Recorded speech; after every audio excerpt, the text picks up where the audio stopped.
Encantada. Ya lo creo yo, nosotros también. Mucho gusto. Adiós. Encantada, vengan por aquí. Sí, hasta pronto. Despide usted. Ya lo creo, no falta. Están en su casa. Sí, tan rico. Me gustaría mucho.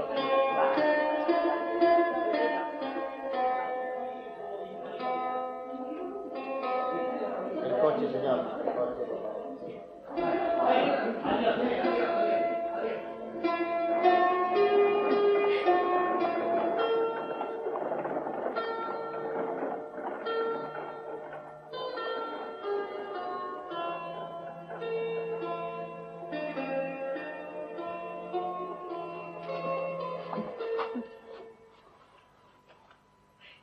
¿Qué te han parecido los Crow? Personas muy agradables. Sí, tienen un buen coche con caballos de mucho precio. Espero que papá los encontrase conformes. La entrevista fue muy cordial. ¿Sí? Nuestro padre llegó a decir que el almirante Croft era el único marino educado que tenía la corona. Por cierto, ¿a quién se refería cuando dijo que tú conocías a su hermano? Tú también le conociste. Estuvo mucho tiempo como pastor en... No, ella se refirió a otro hermano. Sí, el capitán Michael Trent. Le conocí ligeramente. ¿Cuándo? Ya te lo he dicho. Hace poco más de 7 años. No, nunca me lo habías dicho. Alguien viene. Ay, mis suegros y el resto de la familia quedaron en pasar la tarde aquí con nosotros. Y qué fastidio con lo bien que estábamos solos. No, es solo Luisa. Y viene andando. ¿Solo Luisa? ¿Y es que están decididos a dejarme que reviente de soledad y aburrimiento?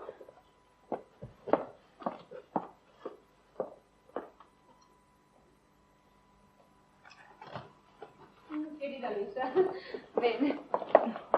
Hola, Luisa. Oye, ¿qué pasa con tu familia? No vendrán. Mamá está afectadísima. He venido a advertiros. ¿Ha pasado algo? Nada grave. Dejadme que me siente y descanse.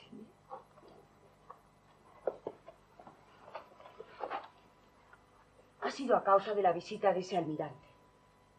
Bueno, nos dijeron que habían estado en vuestra casa antes de venir aquí y acaban de irse. Así es, más de 1 hora.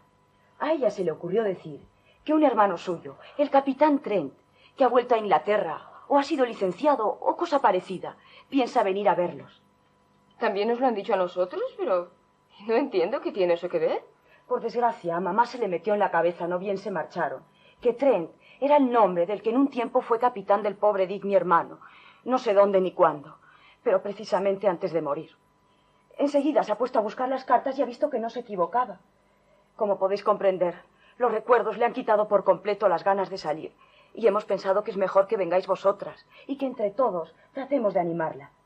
Por cierto, ¿dónde está Carlos? Creo que con Harper, viendo caballos o algo así. ¿Le enviaré recado? No, yo misma iré a buscarle. Estoy tan nerviosa que prefiero estirar las piernas. Preparaos mientras tanto.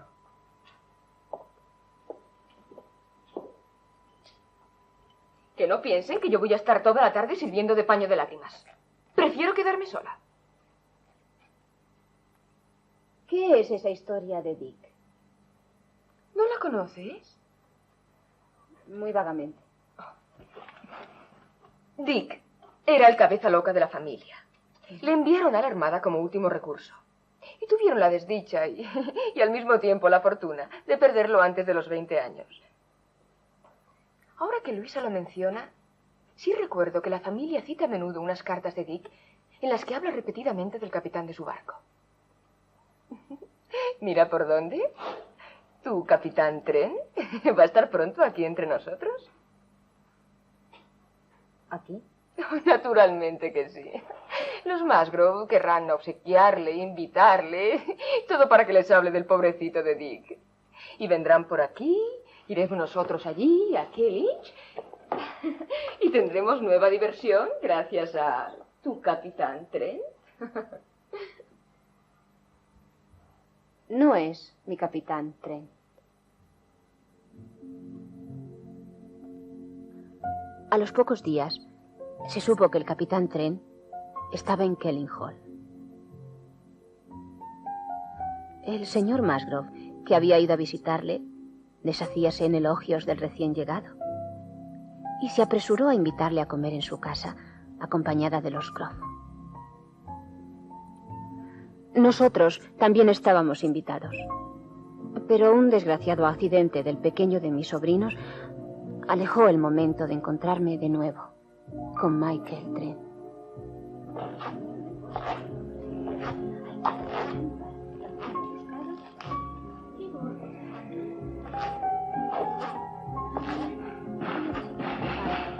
El doctor.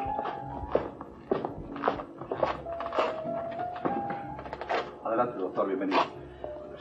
Buenas, doctor. Pase por aquí. Por aquí. Ana, dile a Jacobo que se encargue del niño, que le dé la comida.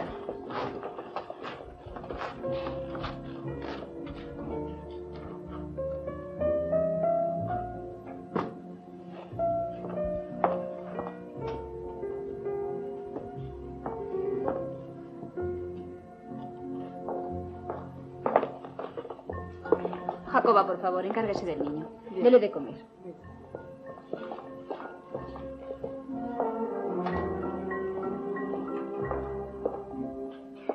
Fue una tarde de desolación, en la que me vi obligada a ocuparme de todo desde el primer instante. Mandar por el médico, buscar y enterar de lo ocurrido al padre, confortar a la madre y prevenir sus histéricas convulsiones, dirigir a los criados, apartar al más pequeño y atender y calmar al pobre doliente.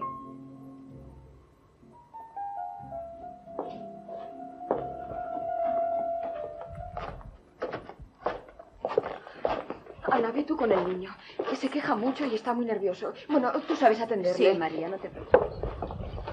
Y díganos, doctor, estamos impacientes. No es nada grave.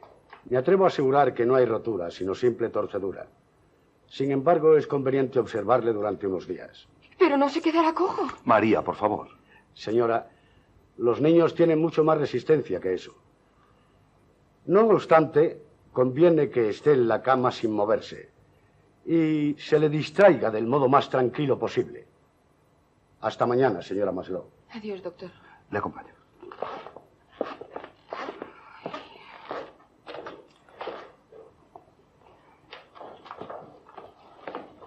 Ay, no le dejes solo.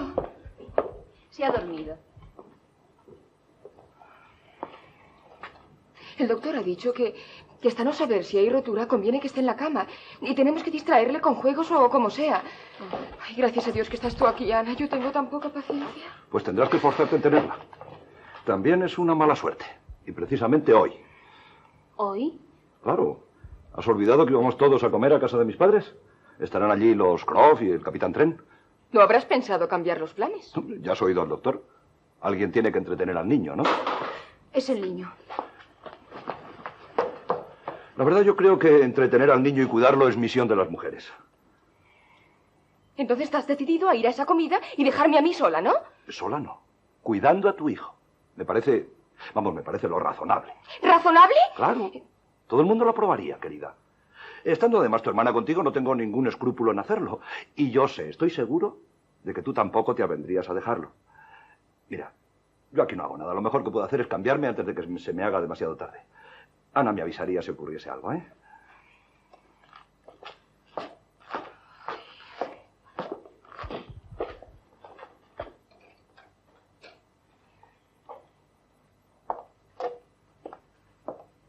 Sigue dormido.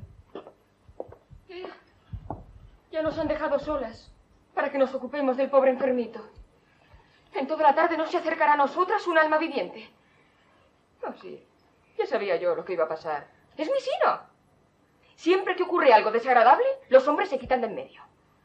Carlos no tiene sentimientos. Tú sabes que no es cierto. No me contradigas, Ana. Se necesita ser muy frío para abandonar así a su pobre hijito. ¿Quién le dice a él que no puede sobrevenirle un empeoramiento súbito? María, por favor, no exageres. Ah, de modo que soy yo la que exagera. Él se permite el lujo de irse tranquilamente a divertir y yo, por ser la madre, no se me permite hacer nada. Y eso que yo reconozco que soy menos a propósito que nadie para cuidar al niño. Pues, y precisamente por eso, por ser la madre, debiera evitarse mi sensibilidad. Yo no soy una mujer tranquila. Bien viste lo nerviosa que me puse cuando lo trajeron. Eso fue la impresión del primer momento. Ahora ya no tienes por qué asustarte. Me atrevo a asegurar que no ocurrirá nada que nos preocupe.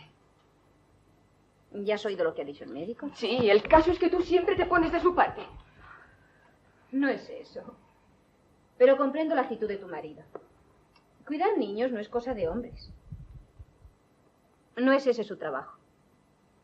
Un niño enfermo pertenece a la madre. Los mismos sentimientos así lo imponen. Creo amar a mi hijo tanto como cualquier otra madre. Pero no me creo que soy junto al enfermo más útil que Carlos, digamos. Yo no sirvo para estar todo el día regañándole, enfermo como está el pobre. No, mis nervios no están para eso. Pero es posible que estuvieras tranquila toda la tarde, separada del niño. ¿Y no lo está su padre? ¿Por qué no yo? Jacoba, que es muy cuidadosa, podía enviarnos de hora en hora noticias sobre su estado. La verdad es que Carlos podría haber decidido que fuéramos todos juntos. Yo me asusté muchísimo, pero ahora lo que tú dices, pues, ya es otra cosa. Aún no es tarde. Puedes ir con tu marido. Yo me quedaré cuidando al niño. Querida, ¿hablas en serio? ¡Ay! Acabas de tener una ocurrencia admirable. Total, lo mismo da que vaya o que no vaya, porque quedándome en casa no arreglo nada. Solo conseguiría, eso, aumentar mi preocupación.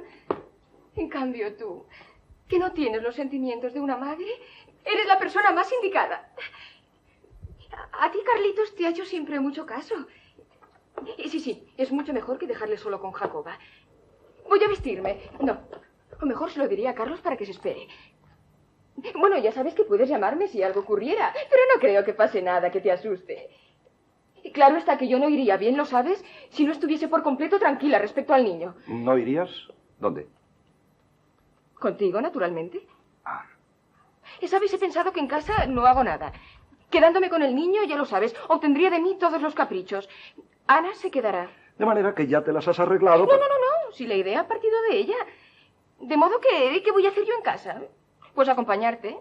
¿En toda la semana no he comido en casa de tus padres? Es una gran amabilidad por parte de Ana. Y a mí me encantaría llevarte conmigo, pero la verdad, encuentro un poco violento el dejarla sola en casa para que se ocupe de lo que es nuestra obligación. Te aseguro que no me molesta quedarme. Casi lo prefiero. ¿Estás oyendo? Ella prefiere quedarse sola. Ya conoces cómo es de rara. Gracias, hermana. Hombre, yo creo que debo insistir en... En nada. Ana se queda porque lo prefiere. Tampoco vamos a sacrificarla obligándolo a ir a un sitio que no le apetece. De paso, pues, que cuide a Carlitos. ¿Es cierto eso, Ana? Totalmente. Pero bueno, ¿no sientes curiosidad en conocer a ese famoso capitán Trent de quien tanto habla mi padre? Me parece a mí que mis hermanas están un poquito revolucionadas con la llegada de tan buen partido y apuesto galán. ¿Es rico? ¿Sí? Dicen que ha hecho una gran fortuna en sus últimos años de mar. Ajá, ¿ves como ya sientes curiosidad y quieres venir a conocerle? Pero si Ana ya le conoce. Fueron amigos hace tiempo. En Mockford. ¿No es así, Ana? Estaba en casa de su hermano el párroco o algo parecido. Pues debiste enamorarle entonces. Apuesto y rico, ¿eh? Perdóname, Ana, ha sido una torpeza. En aquel tiempo, el capitán Trent no era rico. ¿Por qué aquel empeño de todos en recordarme constantemente a Michael? En relacionarme de uno u otro modo con él. Y él mismo, ¿por qué había vuelto? Hace años me anunció que haría fortuna y que volvería a ofrecérmela.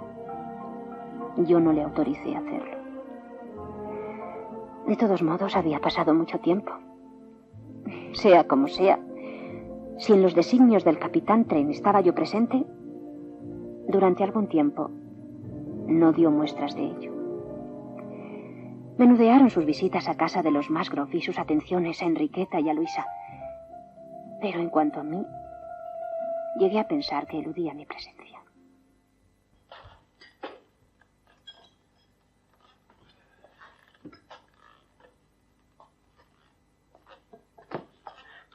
Buenos días. ¿Pero cómo? ¿Todavía sin haber desayunado? Creo que tengo derecho a mis costumbres. Yo no puedo levantarme como tú a la salida del sol. No, ni yo te exijo que lo hagas, pero Mira, te sería beneficioso. Además, no soy yo solo quien madruga. Llevamos ya casi 1 hora de camino. Me siguen mis hermanas y el capitán Trent. Oh, ¿tan temprano? Me parece una descortesía. Todo lo contrario, mujer. Al enterarse de que yo venía por los perros, pues insistió en presentarte sus respetos. De paso que mis hermanas veían a Carlitos. Iré a arreglarme un poco. No, no vas a tener tiempo. Ya están aquí. Adelante, adelante. Hola, dormilona. ¿A qué hora desayunas? ¿Cómo estás, Ana? Vamos a ver al niño. Adelante, capitán Trent. María, te confío a nuestro huésped solo el tiempo necesario de recoger los perros, ¿eh? ¿Capitán Trent? Buenos días, señora Magro. ¿Conoce usted a mi hermana Ana? Recuerdo muy bien a la señorita Elliot. ¿Cómo está usted? Muy bien, gracias.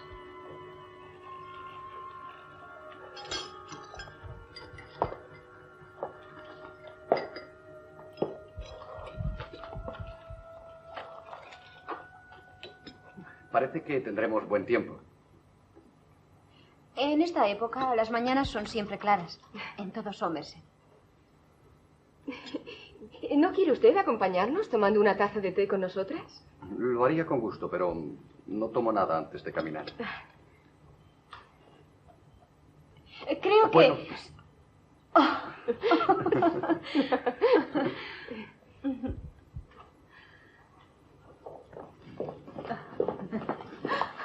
Ya estamos perdiendo mucho tiempo. Llegaremos demasiado entrada la mañana. Vamos, señor Trent. Le enseñaremos el caballo que decía mi hermano. Pero, ¿y el señor Macro? Lo recogeremos en la cuadra al pasar.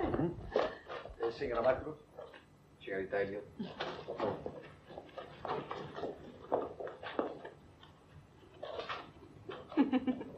Mis cuñadas parecen dislocadas por ese capitán Trent.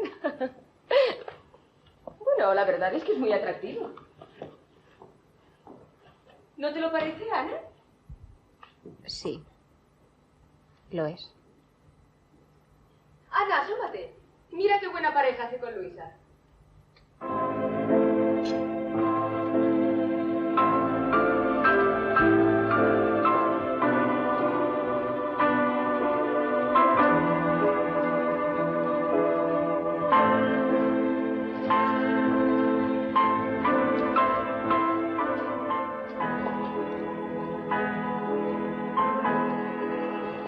Dígame, capitán, ¿usted ya conocía a Ana Elliot?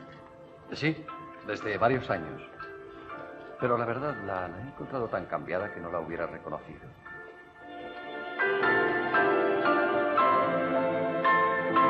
Cambiada hasta el punto de no reconocerme. Me sobrecogió un silencioso y profundo dolor. Los años que me habían arrebatado la juventud y lozanía le daban a él, por el contrario, mayor brillantez y aspecto varonil. Tan cambiada estaba que no me había reconocido. Estas palabras no se apartaban de mi imaginación, pero al mismo tiempo casi me alegraba de haberlas oído. Tenían una virtud sedante, templaban mi agitación y acabarían devolviéndome la paz que tanto necesitaba. Michael no había vuelto por mí. O me había olvidado o no me perdonaba el haberle rechazado tan duramente. Pero en ese caso, ¿por qué había venido? ¿Qué hacía en Kelling Hall? Tengo el propósito de casarme. Es una gran noticia. Para las mujeres. Pienso que, no teniendo ya graves preocupaciones de fortuna, ha llegado la hora de mirar a mi alrededor, encontrar la persona conveniente y asentar mi vida. Te repito que me suena muy bien. Ay, No le hagas caso. Ya conoce sus bromas. No, no soy difícil de contentar. Estoy dispuesto a enamorarme en cuanto me dé la menor ocasión para ello. ¿Las hermanas Musgrove? las dos. Sería un disparate. La verdad es que son muy agradables. Sí, sí, estoy dispuesto a hacer un disparate. Todas las mujeres entre 15 y 30 años pueden aspirar a mi mano. Podrías poner un anuncio. Veo que no se lo toma en serio, almirante. Pero la verdad es que un poquito de belleza, unas cuantas sonrisas y alguna que otra deferencia para la marina bastarán para hacer de mí un hombre casado. Hombre a pique. si eliges tan a la ligera. Puede que sí, pero la verdad es que es suficiente para un marino que no ha sostenido casi nunca trato femenino. La verdad es que hay otras condiciones. No cualquiera puede llenar el papel que busco. Necesito que la elegida tenga un espíritu firme, un temperamento que no se deje persuadir por nadie. Esas cualidades son muy frecuentes. ¿No? No tanto.